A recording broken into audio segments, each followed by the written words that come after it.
অঞ্চল প্রেসিডেন্ট মনিরুল ইসলাম, আমাদের অঞ্চলের চেয়ারম্যান গোলাম মুর্তজা এবং যারা নেতৃত্ব আছেন, সর্বোপরি এই বুথের যারা সৈনিক, যারা লড়াকু কর্মী, তারা এখানে যারা উপস্থিত আছেন, দীর্ঘক্ষণ ধরে ধৈর্যের পরিচয় দিয়েছেন এবং অনেকক্ষণ ধরে আমাদের এই বক্তব্য শুনছেন এবং আমাদের সঙ্গে আছেন, তাদেরকে এই কালীনগর 2 অঞ্চলের পক্ষ থেকে সালাম, ভালোবাসা, নমস্কার জানাচ্ছি। এখন আমি অনেকক্ষণ থেকে মিটিং চলছে শুনছি, বিশেষ করে আজকের যে মিটিংটা, আমাদের সামনে বিধানসভা ভোটকে পাখির চোখ করে আমাদের অঞ্চলে প্রতিটা বুথে এই মিটিং চলছে। কিছুদিন পর পর আমাদের প্রতিটা বুথে বুথ কর্মী সভা চলছে এবং বুথ মিটিং চলছে। আপনাদেরকে একটা বিষয় বলতে চাই, পুরোনো দিনে যেরকম টানাপোড়েনের মধ্যে ভোট হয়েছে, আপনারা অনেকে হয়তো ভেবেছেন যে এই ভোটটা এরকম, এখন কি রকম হবে, নার্ভাস হয়ে গেছিলেন। তো আপনাদের উদ্দেশ্যে এইটুকু বলতে চাই, আমরা তৃণমূল কংগ্রেস করি, তৃণমূল কংগ্রেসকে প্রতীক দেখে ভোট দিই।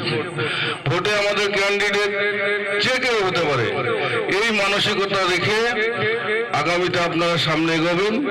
আর আপনাদের মধ্যে যে সমস্যাগুলো আছে, সেই সমস্যা যদি কোনো রকম থেকে থাকে সেগুলো আলোচনা করবেন। আরো একটা বিষয় বলছি, সকলের যে কোনো সমস্যার জন্য আমার সঙ্গে যোগাযোগ করবেন, পঞ্চায়েতে আসবেন প্রশাসনিক বিষয়ে, এবং বুথের যদি থানা এবং অন্যান্য সমস্যার বিষয়ে সমস্যা দেখা যায়, অঞ্চল সভাপতি আছে, বুথ সভাপতির মাধ্যমে আপনারা আসবেন। এইটার মানে এই নয় যে বুথ সভাপতির সঙ্গে যেতে হবে মানে যে আপনাদেরকে অন্যরকম ভাববেন, সেটা না।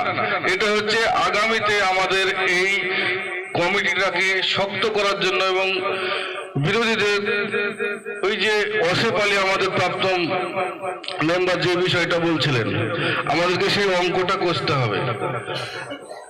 যেই যারই সমস্যা হোক না কেন, সেটা যেন আমাদের এই কর্মীদের মাধ্যম দিয়ে আমাদের কাছে এসে পৌঁছায়।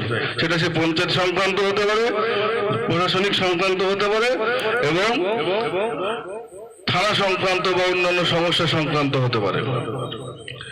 তো আমি বিশেষ কিছু বলছি না।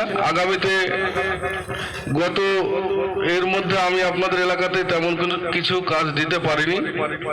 আগামীতে আপনাদের এখানে আরো একটা সজল ধারা হচ্ছে এবং আর একটা রাস্তা হচ্ছে 2 মাসের মধ্যেই আপনারা দেখতে পাবেন।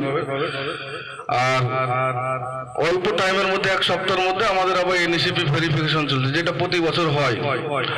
কোনো যারা পেনশন পান, অনেকে যারা মারা যান সেই নামগুলো বাদ যায়, যারা হয়তো পেতে পেতে সমস্যা হয়েছে সেই ডকুমেন্টসগুলো তুলবে, আমাদের পঞ্চায়েতের স্টাফ আসবে এবং ভিআরপি আসবে।